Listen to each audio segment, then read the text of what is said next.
this website. Link will be in the description. Upload your PNG or JPEG. In our case, each color will represent a mesh, so black and white is perfect for us. If you have a colorful image, then don't. Convert it, export, go to Blender, File, Import, and look for SVG. Add this one, we need this one. Open your file, we don't need this stuff.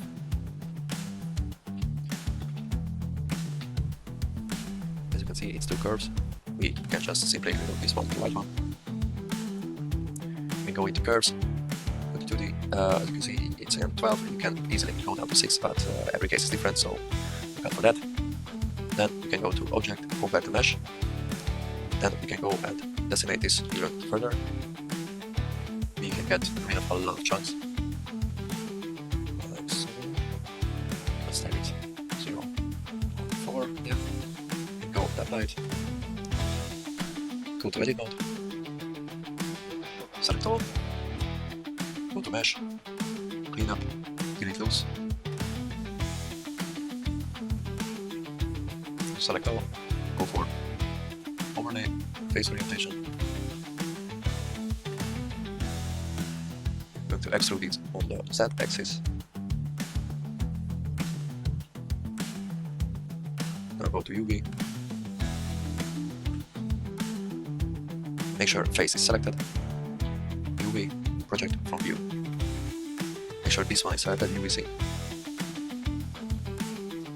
Place it a bit far away.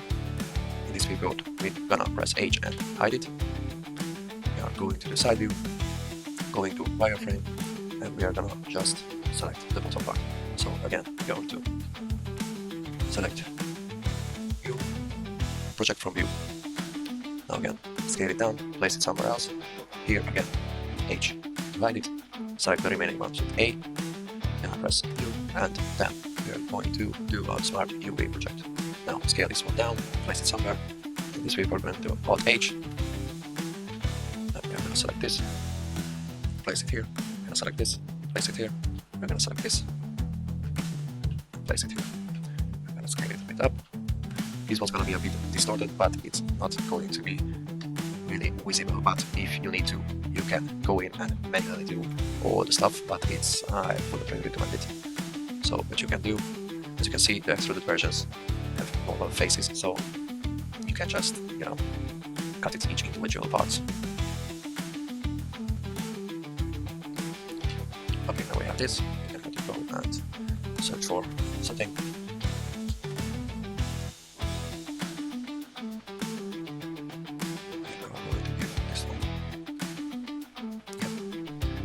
Under UV maps, make sure all UV is selected, you can delete out of it. Then, if we're going to take a look at this viewport, now we can see it's textured, and we go and just press this one, making sure it's face. So this, as you can see, if I move it, scale it, we can texture it really well. Well, there you go.